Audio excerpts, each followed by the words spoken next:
Hello and welcome to this introduction to meditation. We are in week 5. Thank you for joining. When I tend to teach this class in person, people who've taken the course will know that what I tend to say at the beginning is, if you haven't attended any of the other previous classes, don't worry, you didn't miss anything. This is when it gets good. Well, that's kind of half true and half not true. It is going to get good. But you may have missed something. So I just wanted to do a recap or reminder about what we've been looking at in the last 4 weeks. And that is simply that this meditation thing, the main thing is that it's a lot simpler than I think people think it is. Generally. You can do this. Yes, the mind wanders. Yeah, okay. But that's part of the process, and that's not a bad thing, actually. And we're becoming familiar with it bit by bit. And we're also becoming familiar with different state of mind. So what we're doing in this awareness meditations over the last 4 weeks is we've been placing our attention on something just in the present, here and now. And the most commonly used traditional thing for focusing on is the breathing, because your breathing is always happening now. But you can also focus on anything else, the physical sensations you're feeling right now, or something you hear. You could focus on a candle flame that's burning in front of you. Or you can even focus on the emotional feelings you have at any moment in time, because all of those things are just happening right now. And so we're placing our attention and resting it simply in the awareness of the present moment. And we spent about 4 weeks doing it. It's a good introduction to it. There's more, always more, but that's a pretty good introduction. But this week we're going to change track and do something else. But before we do that, let's warm up with a meditation. So the same meditation we've been doing for the last 4 weeks. In fact, we'll always start every week with this meditation. So the instruction is always the same, for you to be sitting upright such that you're alert but comfortable. Comfortable is important, but, sorry, hold on 1 second.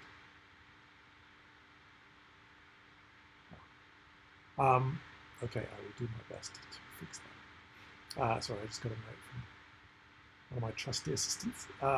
So apparently the microphone is a little scratchy. I will try and fix that during the break, during meditation.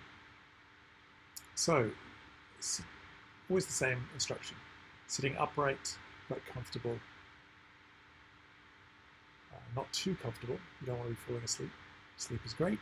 It's just not what we're doing. Yeah. And so sitting upright, take a deep breath in and let it out. And once again, nice deep breath in, but this time hold it at the top for a moment.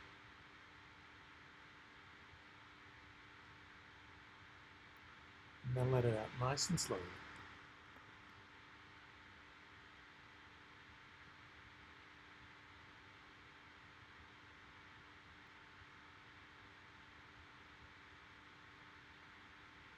And once again, nice deep breath in, but this time hold it at the top for a moment.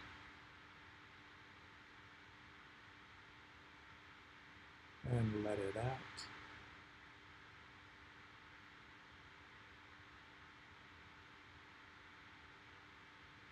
And now just resting your attention on your breathing.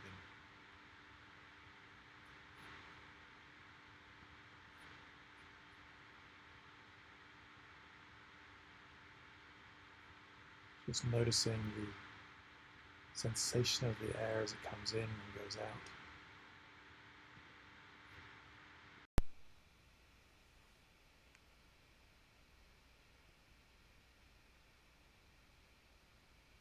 And you may already notice your mind trying to take you in different directions.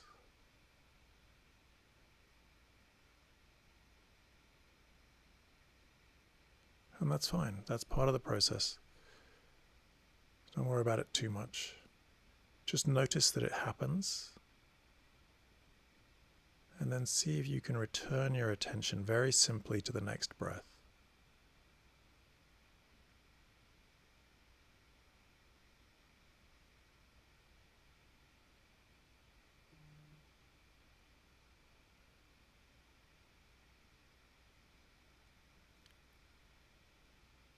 You can focus on anything to do with the breath. You can just focus on a very specific sensation that you feel in your nose or on your lips.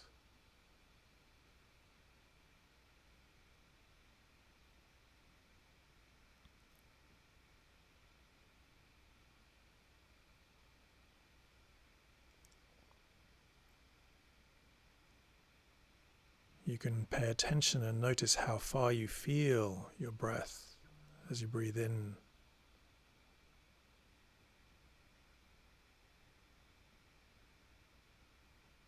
and out.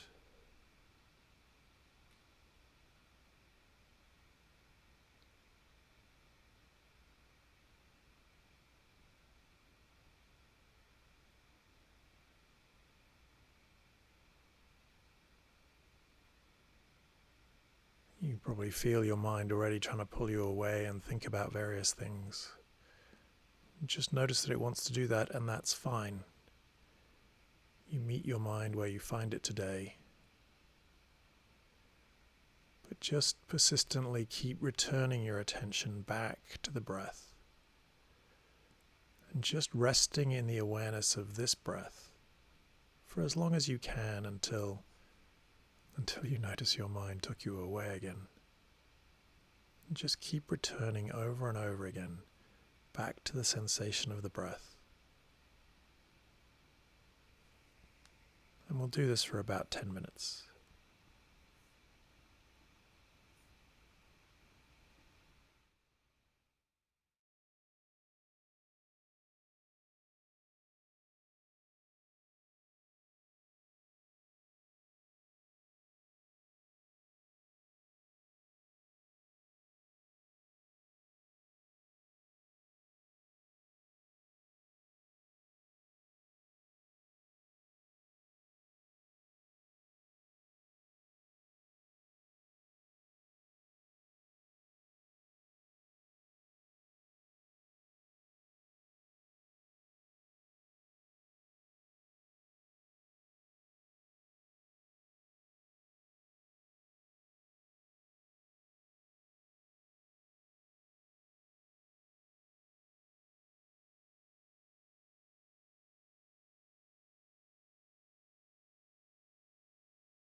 Just a gentle reminder to be very gentle with yourself when you notice the mind has gone somewhere.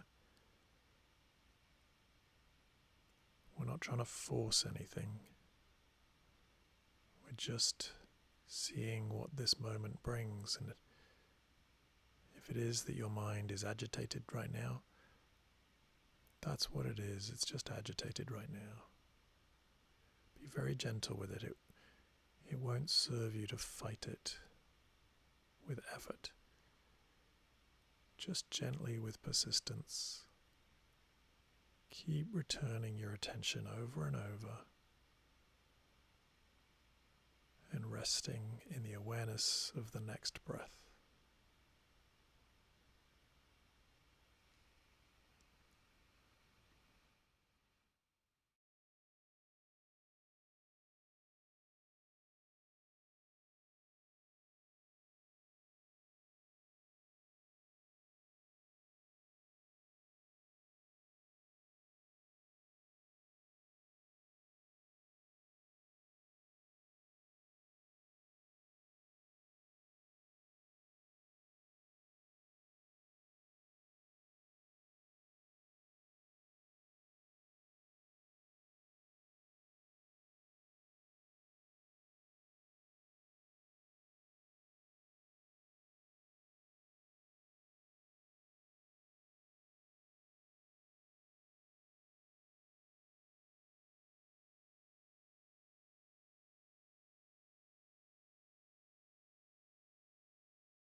So just a few minutes left.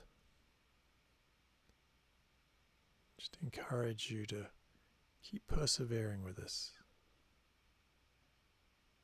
No matter how many times you've been distracted, or how long your mind took you on a particular journey, that doesn't matter. Just when you notice that your mind is gone somewhere, each time, just return and rest in the pure awareness of this moment and this breath.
invite you to take a deep breath in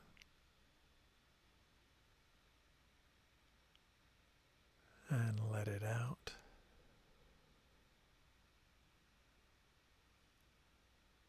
And just to expand the area of what you're focused on beyond your breathing, but staying in this moment and just noticing all the sensations in your body. Just bringing your attention to that state of awareness of the big obvious sensations, probably like what you're sitting on.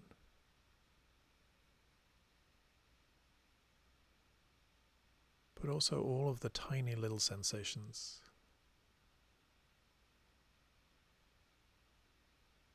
Just noticing where you can feel the air or your clothing touching the skin.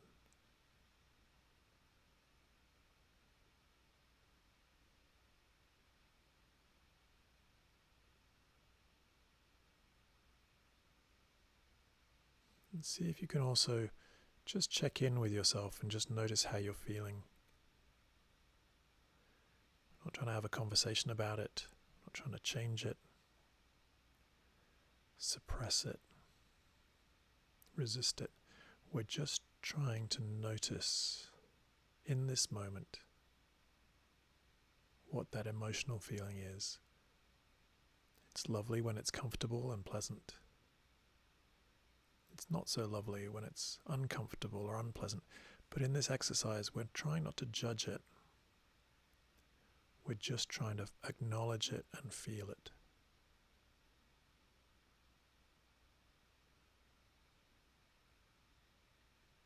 And take a deep breath in. And let it out. And when you're ready, open your eyes and connect yourself back into the room.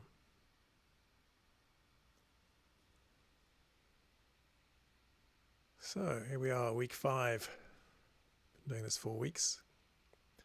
Still making the technical errors and hooking up the wrong microphone, but we'll get there. What has changed this week is I'm trying to make it a bit more interactive. And with I've got 2 colleagues, Douglas and Reed, online in the chat box.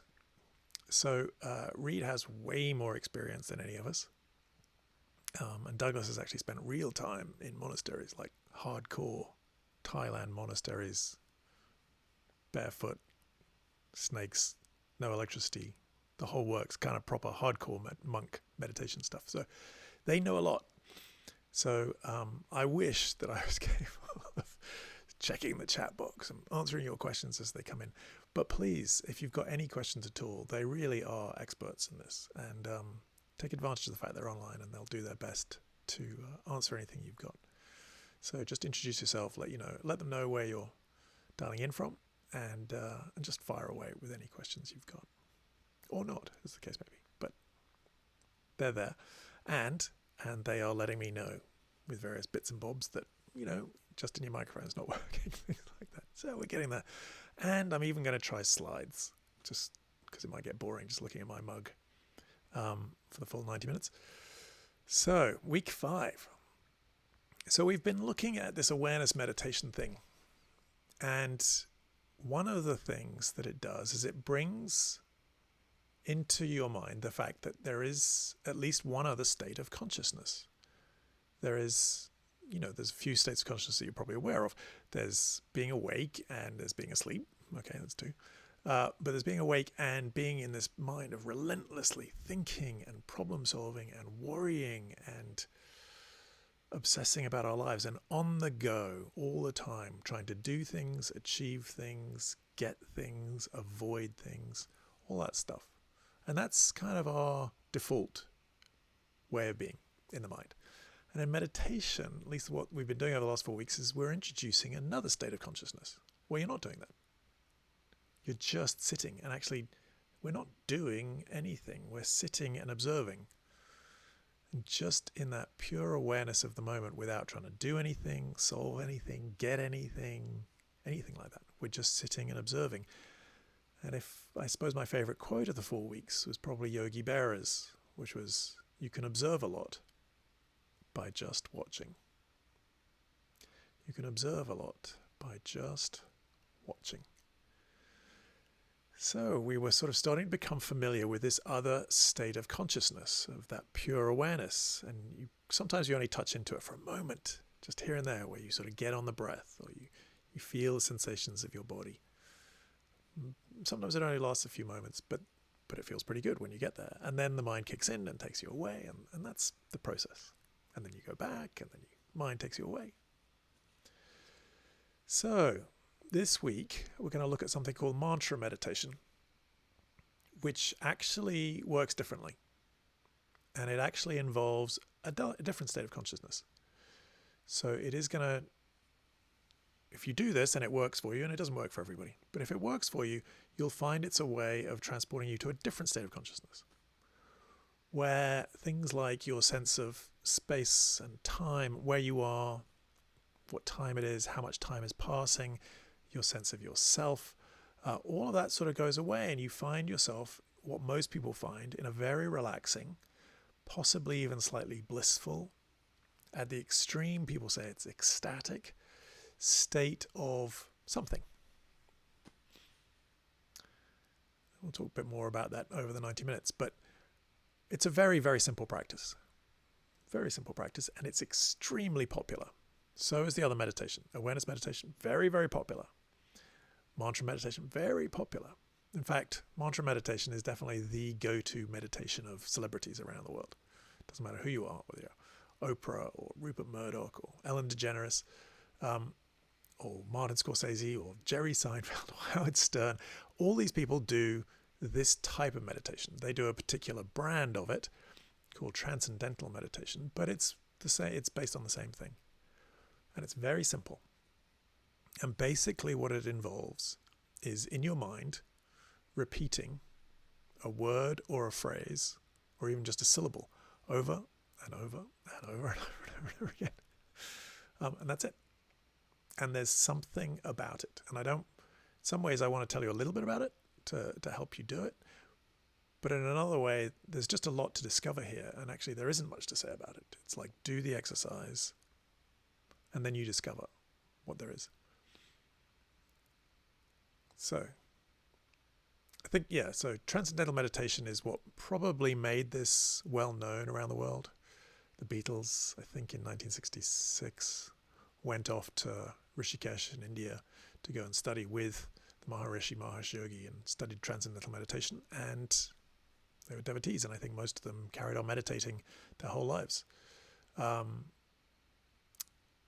So they liked it, and because they were the hottest thing at the time, so it became very, very popular. And I think there are a couple of things about it. One is it's very simple.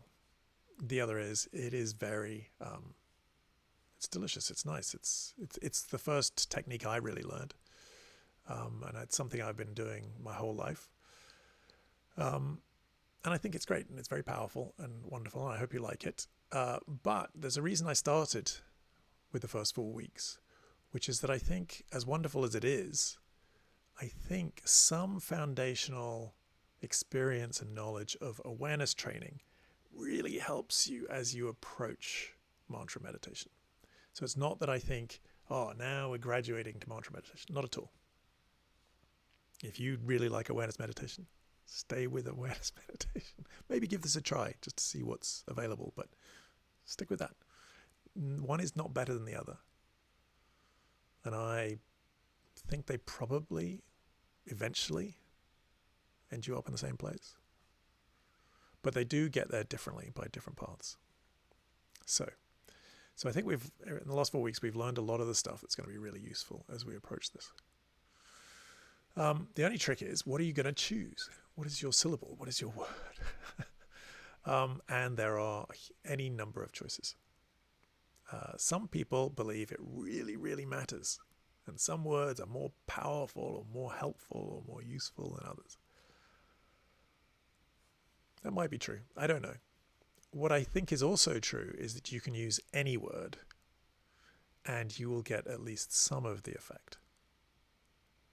There's a doctor that I heard about famously uses the word doorknob just because it was the first word that came into his mind, and he thinks it works brilliantly. And he loves it, and he loves using that word. Personally, I've always liked a little bit more traditional mantras. So let's take a look at a few of the different choices. And you can always pick your own as well. So the first one I want to introduce, probably the most classic, most obvious, is just the word Om. Sometimes spelled O-M, sometimes spelled A-U-M. The reason being that the pronunciation is slightly rounder than just O-M. It's not quite Aum, but it's not quite Om either. It's somewhere in between those two. Don't worry too much about it. The pronunciation, some people will say it really matters. I don't think it matters that much. It's not our native language. So find what works for you. If you've been to yoga class, you've heard it chanted at the end of the class. But Om, Om, Om is something along the lines of how it's pronounced. Within the mythology, it's known as the primordial sound, whatever that means. It's the sound by which the universe is said to have come into being. And there is something delicious about the vibration of the sound, if you say it out loud, of the Om. And it's said that that vibration is what caused the world to come into being, back in the mythology of Hinduism. And you can just repeat that over and over and over again as your mantra. Another option, within the same tradition, slightly softer, I think, is just the word sring. Sring. Sring. And if you like the sort of the great simplicity of this, single syllable, not a word that's going to mean very much to you probably, and some say that's quite important. It helps if the mind is not actually clinging on to the word and thinking about the word. Again, maybe at some level that's important, I'm not sure, but some people think that's helpful. So if you like this idea of either Om or Sring, there you go, there's two options. Now, some people get very upset with this whole mantra meditation thing. They say, oh, you're just trying to turn us all into Hindus or Buddhists or whatever. And it makes me smile, because the truth is that this is an international, multicultural tradition and exercise that has spanned every religion and non-religion since probably the beginning of time. It's a technique that people have found without cross-interference. So Christians found it, and I'm pretty sure found it without like some TM person coming around in the 4th century going, oh, okay, pay your $3,000 and I'll give you your secret mantra. I'm making fun of them a little bit. But I think people found this, that if you just repeat a phrase over and over, something powerful can happen. And I just want to share with you, I shared with you the quote that I really liked from the first week was by Yogi Berra. You can observe a lot by just watching. Well, this quote is not quite as pithy, but I think within it is everything to do with mantra meditation. And the reason I really, really like this quote is because it actually comes from 4th century Christianity. So in the 4th century, there was some elder of the tradition who was struggling with exactly the same problem that we all have, and had discovered this technique, or he maybe had been taught this technique that he found worked. And I know one of the theories is you're never supposed to read the slide, because you can read the slide, so why would I read you the slide? But I just want to break it down a little bit. And he starts out by suggesting that I must give you a formula for meditation. You're like, okay, cool. Now, to be fair, meditation is not quite the word he used here, but he meant the same thing. Back then, the word contemplation, so contemplatio, was the original word that they used. And meditation for them actually meant something different, where you're really, really thinking about something very hard and deep and in lots of different ways and all that kind of stuff. So that's not what we mean by meditation in this. So I've paraphrased this slightly, but it's basically exactly the same. So I must give you a formula for meditation. If you carefully keep this formula before you, it will help you to mount to contemplation of the highest truth. Like I said, not quite as pithy as Yogi Berra, but what he's offering is that this is going to help you get to contemplation of the highest truth. Now, within his tradition, of course, that was something to do with the nature of God or Jesus or something like that. But then it's this next sentence I love. It's like, perhaps wandering thoughts surge about your soul like boiling water and you cannot control them. I'm like, yeah, I am familiar with that. And then he says, everyone who uses this formula for meditation can drive every other sort of thought from their heart. The instruction is the mind should go on repeating this formula until it can cast away the multiplicity of other thoughts and restrict itself to this single phrase. And then he went on to explain what the mantra was. Now again, not quite so pithy perhaps, but this is 4th century Christianity, just to partly as an effort to show this is not just an Eastern thing at all. It's a universal thing. And the mantra that he recommended you just repeat over and over again to mount to contemplation of the highest truth was, O God, come to my assistance. O Lord, make haste to help me.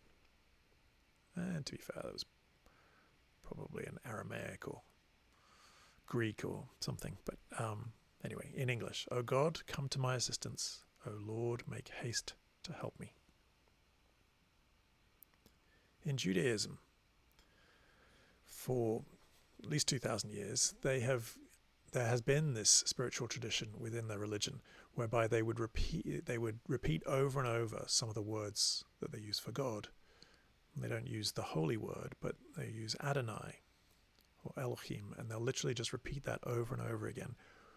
Or one of the other very common mantras that's been used thousands of years ago and more recently in the Kabbalistic tradition is Adonai Hu Ha Elohim.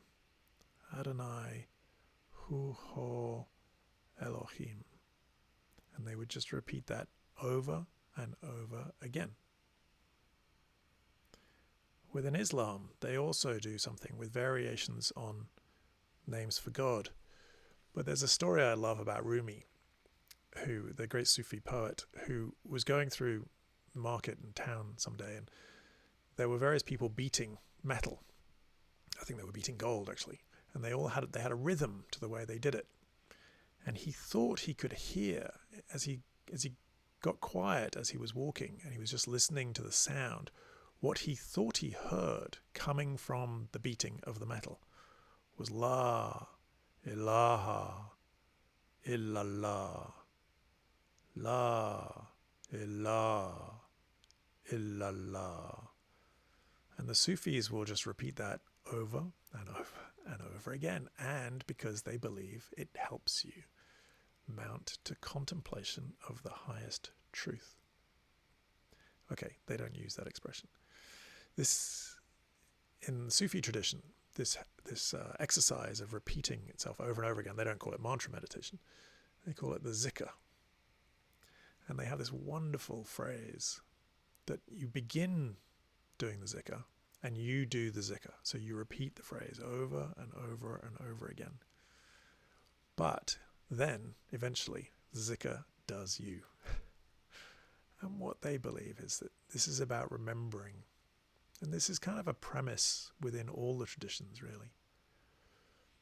Is that at your core, deep down, your deepest self is your best self, is your purest self, your wisest self, your most courageous self. But we get distracted by the world, by influences, by our concerns, our fears, our worries, our to-dos, our email. All this stuff kind of gets in the way. And one of the things I like about the word mantra is that it actually means crossing over the mind.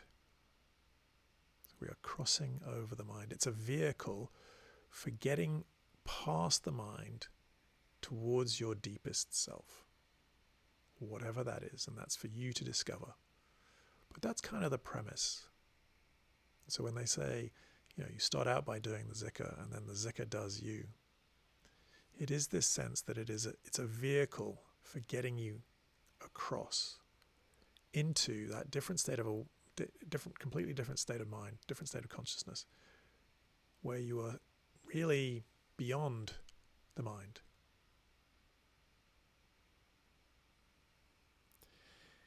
Now, it's entirely possible you don't like all this religious stuff. You're a good die-hard cynic. Don't believe in any of this religious, spiritual stuff. That's fine. You don't have to. Even within English, there have been derivations that have sort of taken out the whole spiritual element. One of the most common ones is just simply to say the word one. I have a sneaking suspicion it's a little bit close to the word om, but again, it doesn't really mean much. Just say one. It might also hint at some other sense of that in this beyond state, this transcendent state that one can get into, that there is a sense that actually, everything is one. All the sort of divisions come down and we all feel connected in some kind of universal mystical union. So that may be part of what it's hinting at, I don't know. But just saying the word one over and over again. It's a phrase I like. It's a bit tricky is to just say the phrase I am enough over and over and over. I am enough. I am enough. I am enough. Now, the reason I say it's a little tricky is it is a phrase that has meaning. It has quite a lot of meaning. And it can send you off spinning and thinking and going, I am enough. And my mother really wasn't correct for saying I wasn't enough. And wherever your mind might go with I am enough, that's not what we're trying to do. We're not turning this into a thinking exercise of trying to convince yourself that you are enough. It's just a phrase that I think it's quite an interesting positive affirmation to try and build in instead of the usual affirmation or whatever the opposite of an affirmation is, whereby you and I and probably most people tend to say, I am not enough over and over again in our head, except maybe we have a slightly different way of saying it. I am not clever enough. I'm not pretty enough. I'm not thin enough. I'm not diligent enough. I'm not successful enough. I'm not ... enough. Whatever is your enough. That's many people's mantra in reality, is that they are not enough. So I quite like this idea that actually, hold on a second, here's the opposite of that. I am enough. But not such that you thinking about it and go, I am enough. That's not the purpose of this. The purpose of this is to use it as a vehicle for getting across the mind. So just using it as a phrase that you're just saying without really attaching much meaning to it. Just, I am enough. I am enough. I am enough.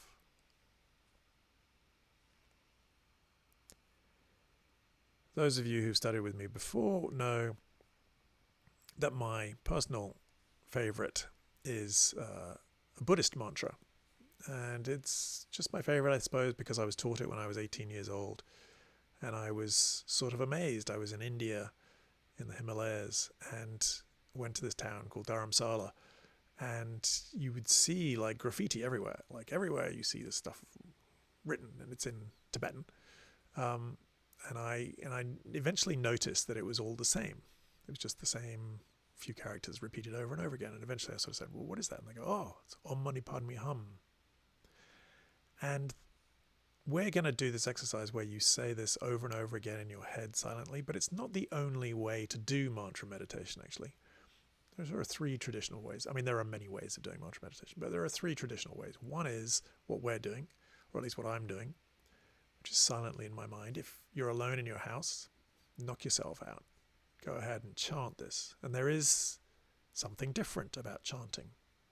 To chant the mantra, actually, to have the vibration vibrate the bones of your body as you say it, creates a slightly different experience than just thinking the words. So there's saying it in your mind, there's chanting, and then there is also writing it over and over and over and over and over and over again. And that's what they tend to do in the East. And one of the things I really like about Om Mani Padme Hum is that one translation of it, and it's a loose translation, but it's one translation of it, is that this roughly means happiness is within. Happiness is within you. And so when I was in India and I sort of saw this, and they're writing this on rocks, on walls, on all the prayer flags, with all that tiny writing on the little flags that are flying. Every single one of those things is basically saying happiness is within you. Happiness is within you. And I just love the contrast to the West, where all of our graffiti tends to come in that happiness is outside of you. Happiness is a BMW. Happiness is Coca-Cola. Happiness is a bigger house, bigger car, new stuff, more money.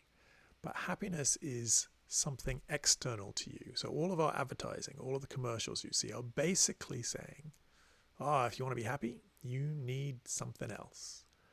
And all the advertising, or well, at least all the graffiti in the East, at least in places like Dharamsala, all of the writing everywhere is basically saying happiness is within you. So I like Om Mani Padme Hum, but all I want you to do is just pick something, anything. Pick a phrase, and you can change it another time, so you're not stuck with it. But for this first exercise, just want you to pick one. If you don't know what to pick one, or pick I am enough, or you can just pick your own name. You can pick the name of a spiritual teacher or whatever inspires you. But whatever is the thing that comes to mind, whatever you'd like to give it a try. So picking your mantra, and just encourage you to sit up straight. You still need to be alert. Take a nice deep breath in.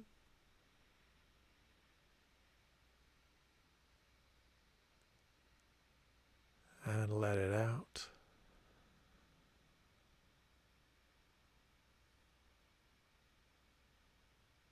Once again, nice deep breath in. Hold it at the top for a moment. And then as you breathe out, see if you can just forget about everything I've just talked about except your mantra. And just release any tension you're holding in your body. And then allow your breathing to return to normal.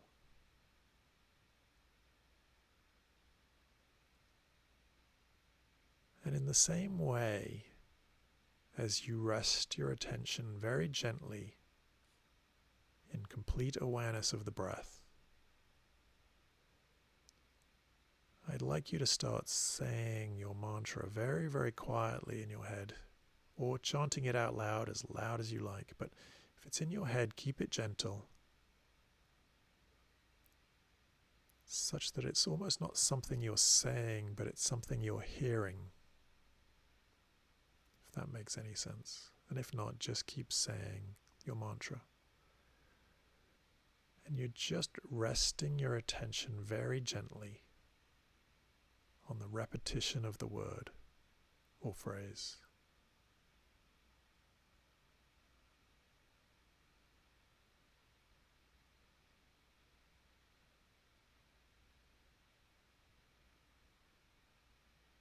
If you're new to this, your mind might be racing, going, is it working? I don't understand. How does this work? Am I doing it right? I don't feel anything. Just notice that any of those things are just thoughts. They're just thoughts. And for now, see if you can accept you're a beginner. You're going to start, and it might be a little clumsy at first,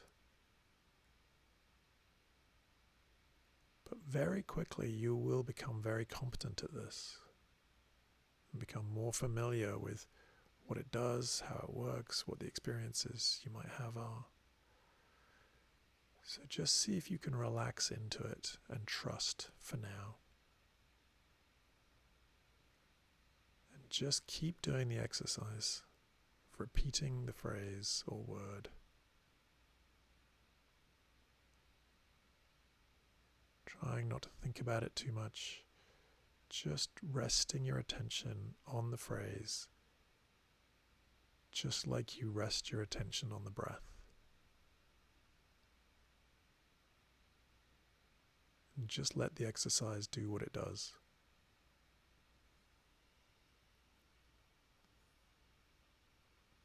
The mind is still gonna interfere and take you in various places, and that's fine. It's part of the process, just like in the other meditation. When you notice that your mind has taken you somewhere and you've gone down that track, that's fine. Just as before, notice that it happened without judgment.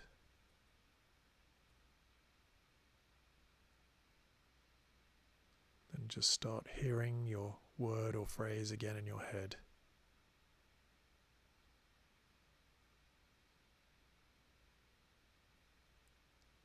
And allow yourself to become fully absorbed.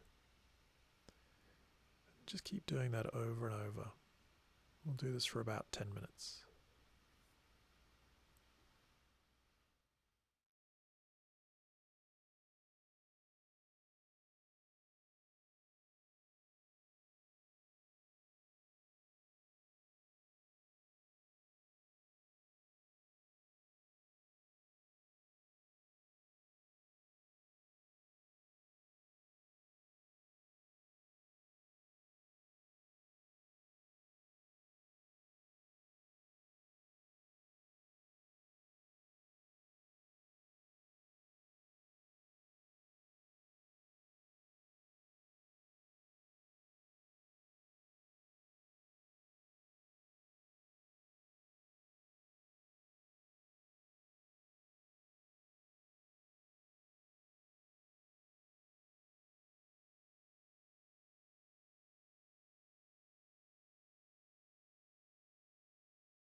coming up on halfway, and just encourage you to persevere with this. You never quite know when it's suddenly going to kick in and take you on a journey, so just, no matter how distracted your mind is, just see if you can relax into your word or phrase. Just keep going with it.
Just invite you to take a deep breath in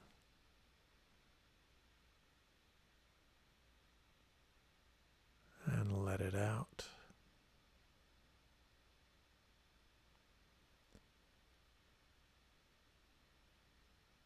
Just to remind you that, see if, just as with the other meditation, see if you can try to avoid judging it, because usually what you think happened is not actually what happened in terms of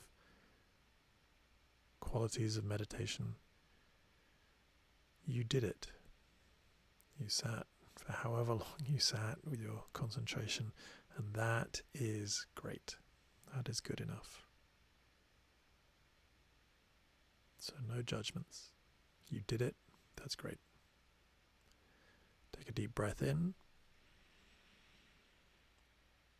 and let it out. And when you're ready, open your eyes and connect yourself back into the room.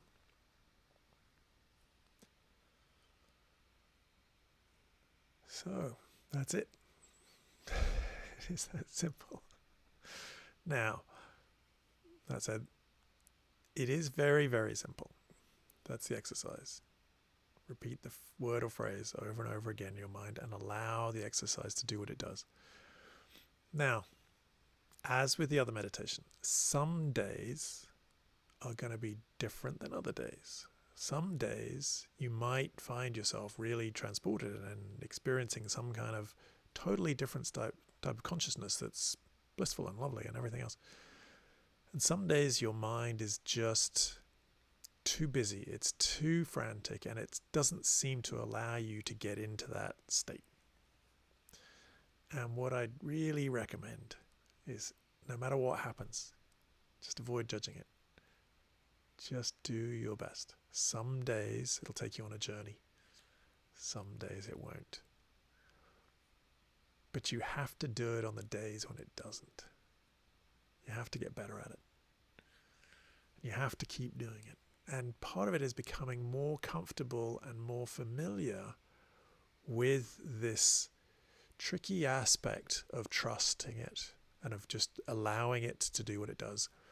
Because so much of our time, we use our mind to be in control, or at least we give ourselves the idea that we're in control of things, and we're trying to control things with our mind, and that's what our mind is trying to do, is keep control of things. And in this, that's not how it works.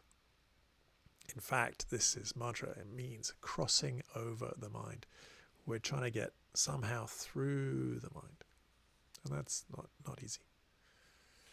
So it's about trust, it's about perseverance, and it's about letting go, just allowing it to be. So I put together a few other guidelines. Oh yes, I did get one question, which was, is this different from affirmations?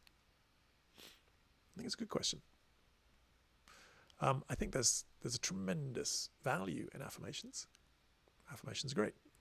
For example, saying, I am enough all day, every day. That's a great affirmation. Strongly recommend it.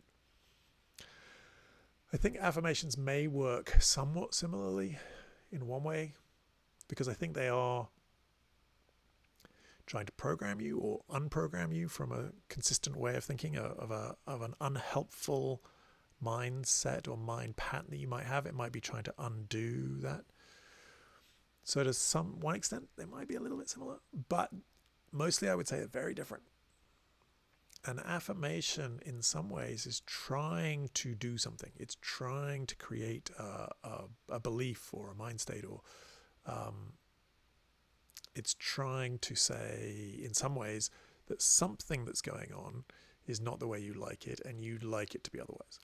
And now there's nothing wrong with wanting something to be different than it is. There are plenty of things I would like to be different than they are.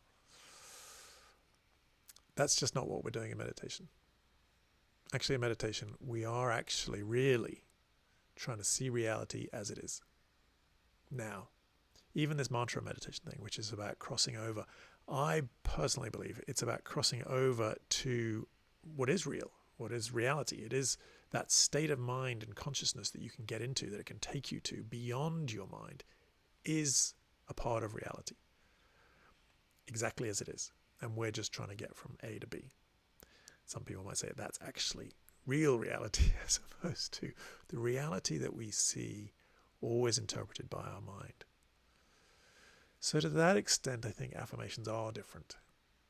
We're not trying to change the way we think, or we're not trying to change anything really. We're actually just having an experience. We're allowing this mantra meditation to do what it does. And not to try and force it to do anything, actually. To just let it do what it does.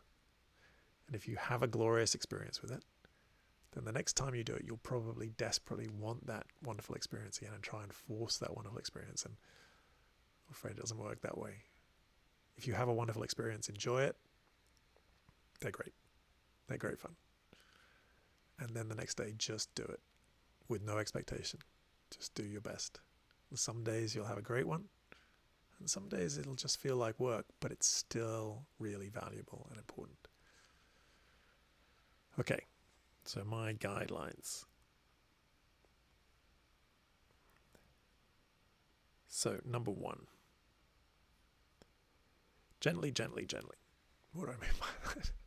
There's a bit of repetition in these, but gently, gently, gently it's following on. It's very similar to what we were doing in the other meditation, in awareness meditation. I think in awareness meditation, the instruction is you want to rest your attention on the breath very lightly, just like a butterfly landing on a flower, is the analogy that's often given. And I think with this, there can be a sense, I'm going to do mantra meditation. I'm going to do my meditation. And you sit down and you muscle up and you try with all this effort. What I'd say is this is not about putting lots of effort in. It's the one exception. I know in most of our lives, more is better, like more effort, better result. This is about actually letting go. It's about being in the moment. And then there's doing the exercise and allowing the exercise to take you where it takes you. So we're just being very gentle with this one. Next one, again, same as the other type of meditation. Mind wandering is going to happen. It's going to happen. Don't get too excited about it. Doesn't mean you're bad at meditation. It doesn't mean you're doing it wrong. It doesn't mean you're wasting your time. All of those are just thoughts that your mind is throwing at you. So there you are, you're trying to do this meditation, you're trying to do the mantra, and you're doing the mantra, and you're like, it's not working. I'm supposed to feel more relaxed. I don't feel relaxed. I'm terrible at meditation. I'm terrible at everything. These are just thoughts. It is your mind looking out for you and trying to be helpful. And you can't fight it. You don't want to try harder. That doesn't work.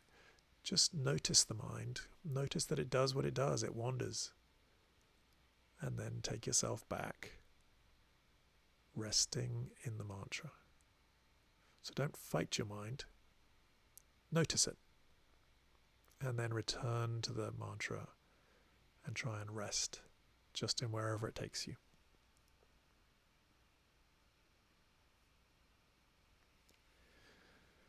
Again, same as the other meditation. One of the keys here, non-striving.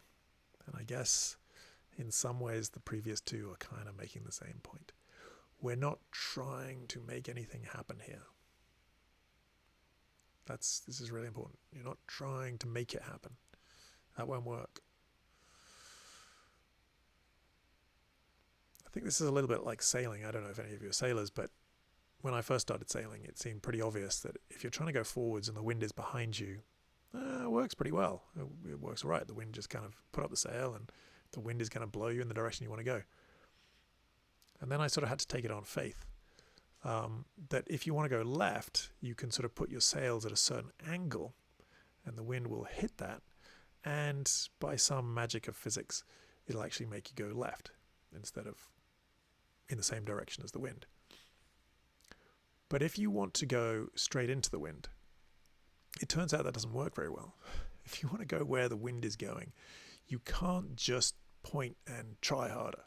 It doesn't work. The wind just laughs at you and keeps pushing you backwards. There was a British comedian called Richard Stilgoe. He used to sort of say that the way you do it is you angle yourself and you sidle up on the wind and you whistle and you look in the opposite direction and you try and pretend to the wind you're not really coming.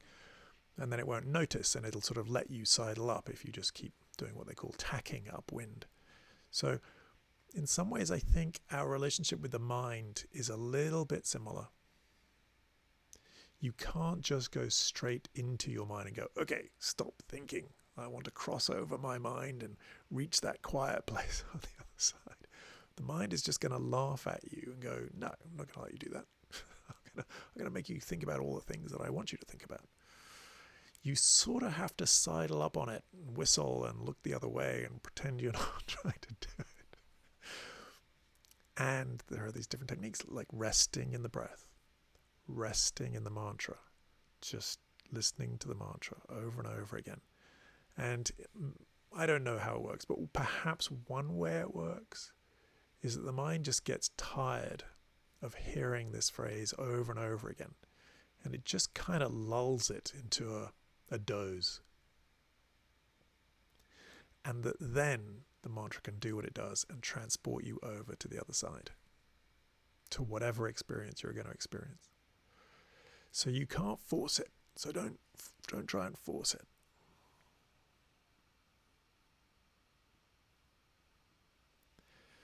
Okay, I haven't mentioned this before. Silence is golden. When you're repeating a word or a phrase like Om,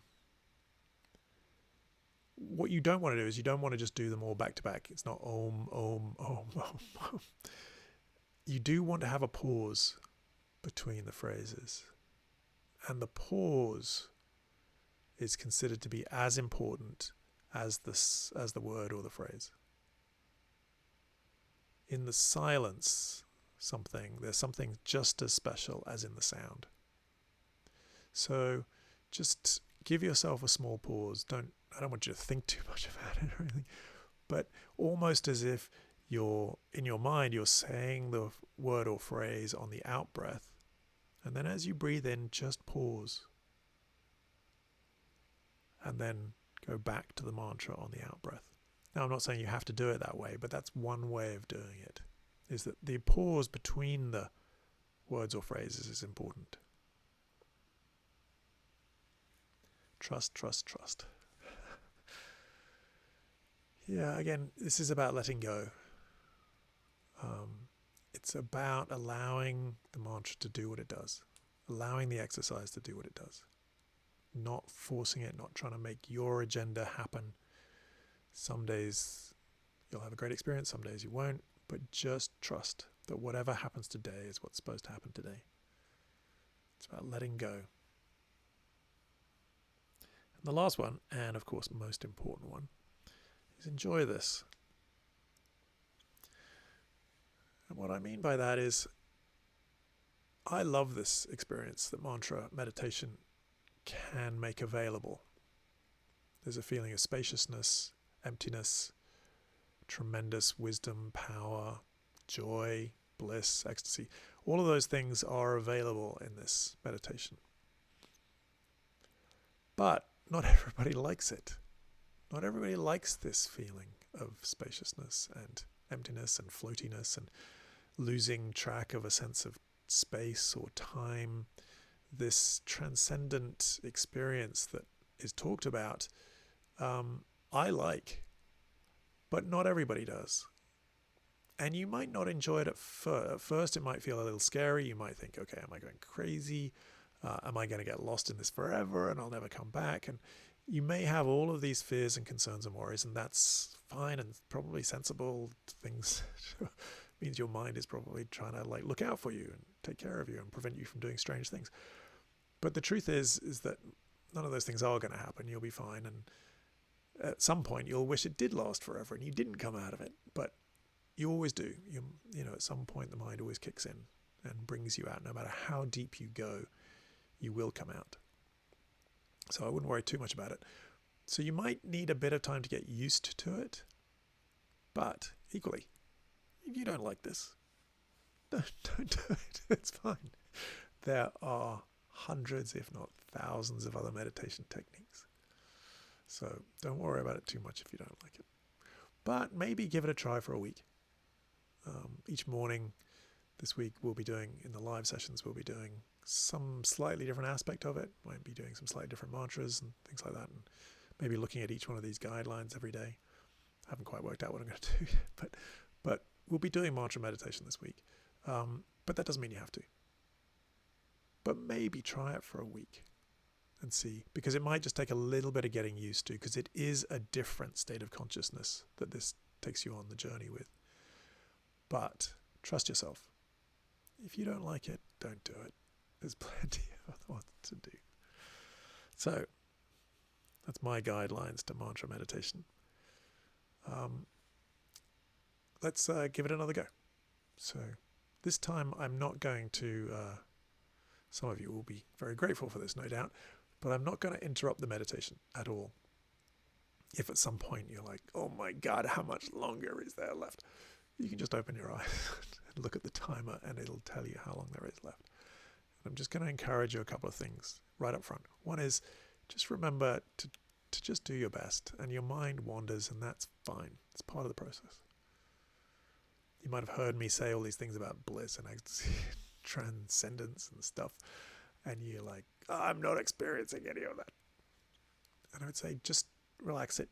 These things sometimes happen over time, so just give it your best shot. And if you just repeat the word or phrase for 10 minutes in your head, that will have all sorts of impacts. So don't worry too much about going to the other place or having one of these weird experiences or something like that. Just do the exercise as best as you can. And if you can, just keep persevering. Try not to get frustrated.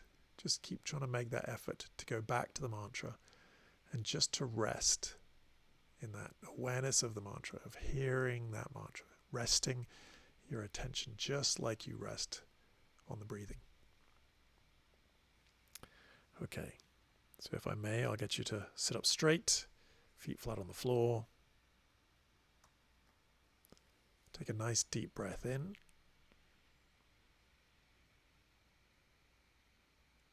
And let it out. Once again, nice deep breath in, but hold it at the top for a moment.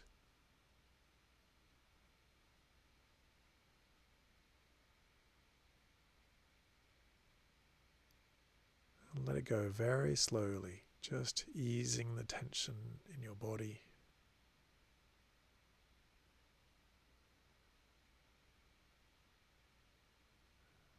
And then allow your breathing to return to normal.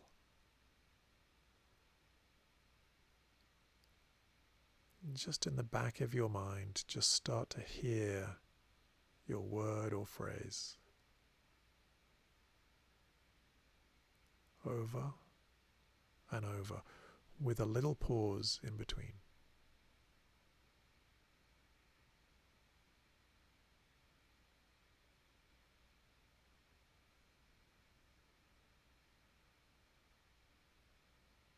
And when the mind takes you somewhere else, that's fine. It's all part of the process. Just see if you can let it go and go back to resting, relaxing into your mantra. Like I said, we'll do this for about 10 minutes.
invite you to take a deep breath in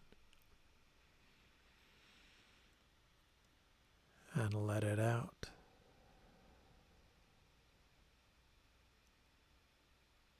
And just slowly reconnect to your body, noticing your arms,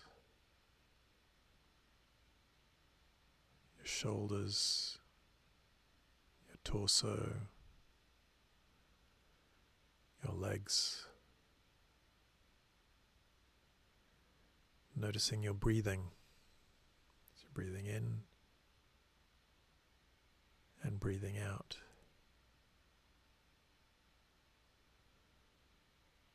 And just invite you not to be in too much of a rush to try and work out this meditation thing and think it through and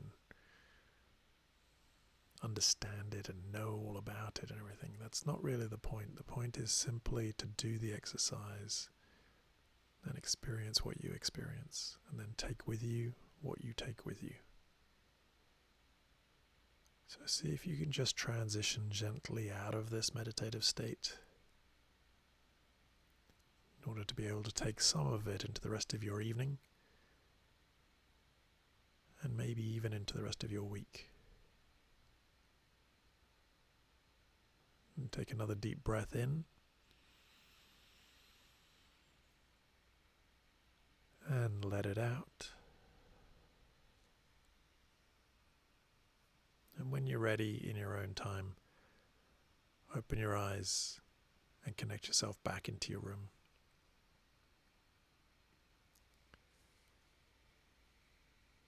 So thank you all so much for joining week 5, mantras. If this didn't really make any sense and you have no sense in the meditations of anything I've been talking about, I just encourage you to persevere with this a bit. It's different and it takes a bit of time to find the track maybe that allows you to go down that track and experience what might be available through this. And at the same time, if it really doesn't work for you, just go back to the other one. It's just as powerful. But I hope you can do a little bit of meditation every day this week, or as often as you can. Trying this mantra thing. The more you do, the better it's going to get. And maybe you can join us for the 8:30 classes, either live or later in the day.